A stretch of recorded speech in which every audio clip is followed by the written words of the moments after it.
नमस्कार साथियों, study for life YouTube channel में आप तमाम लोगों का फिर से स्वागत है।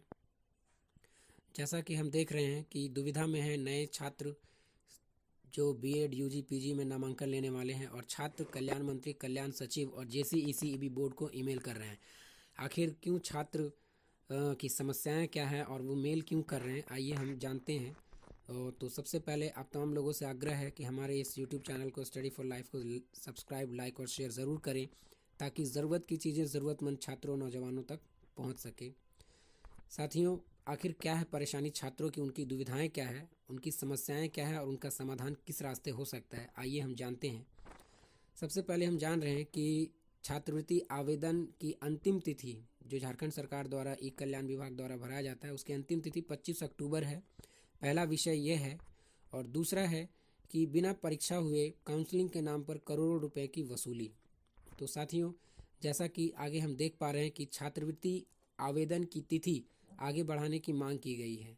ये मांग क्यों की गई है आखिर, तो इसे हम लोग विस्तार से आगे जानेंगे।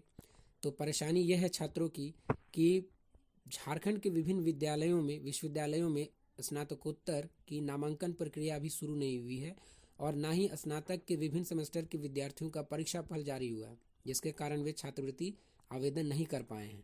विभिन्न विश्वविद्यालयों के बीएड सत्र 2020-22 के छात्र 21-22 के लिए छात्रवृत्ति आवेदन नहीं कर पाए हैं क्योंकि उनका एग्ज़ाम ही नहीं हुआ है पहला सेमेस्टर का और ना ही उनका रिजल्ट जारी हुआ है। तब ऐसी स्थिति में वो अगले फॉर्म में कौन सा मार्कशीट अपलोड करेंगे, ये समस्या उनके सामने आती है। बात है नए सत्र 21-23 का नामांकन के लिए जो बीएड के छात्र हैं। जानने की बात है कि 25 अक्टूबर छात्रवृत्ति आवेदन की अंतिम तिथि है और उसी तिथि से ही बीएड सत्र 2021-23 के नामांकन की प्रक्रिया भी शुरू हो रही है। तो ऐसी स्थिति में यदि डेट खत्म हो जाता है तो हज़ारों की संख्या में छात्र जो छात्रवृत्ति के भरोसे ही पढ़ते हैं, कि हम जानते हैं कि बीएड में वोकेशनल प्रोफेशनल कोर्स में 38 से 40 हज़ार रुपये के बीच में स्कॉलरशिप मिलता है। तो ऐसा स्कॉलरशिप से वंचित होने का मतलब है हज़ारों की संख्या में स्टूडेंट अपने बीएड की पढ़ाई को पूरा कर नहीं पाएंगे। आगे हम बढ़ते हुए देखना चाहते हैं कि यहाँ है वसूली का माध्यम बना बीएड एडमिशन। जी हाँ साथियों, जैसा कि हम जानते हैं 2020 और फिर 2021 में बीएड नामांकन के लिए एंट्रेंस एग्ज़ाम का आयोजन होना था, जिसका आयोजन जेसीईसीईबी बोर्ड करती है।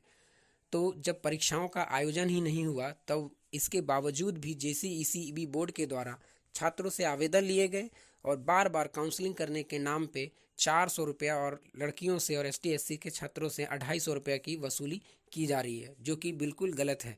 क्योंकि यदि परीक्षाओं का आयोजन ही नहीं हुआ है तो फिर आवेदन शुल्क के अलावे जो आवेदन शुल्क के नाम पे जो पैसा लिया जा रहा है और फिर बार बार काउंसलिंग के नाम पे, ये सरासर अवैध है। आपको बताते चले कि पिछले साल 9 करोड़ रुपया जेसीईसीईबी बोर्ड ने बिना परीक्षाओं के आयोजन से किए हुए छात्रों से वसूला था।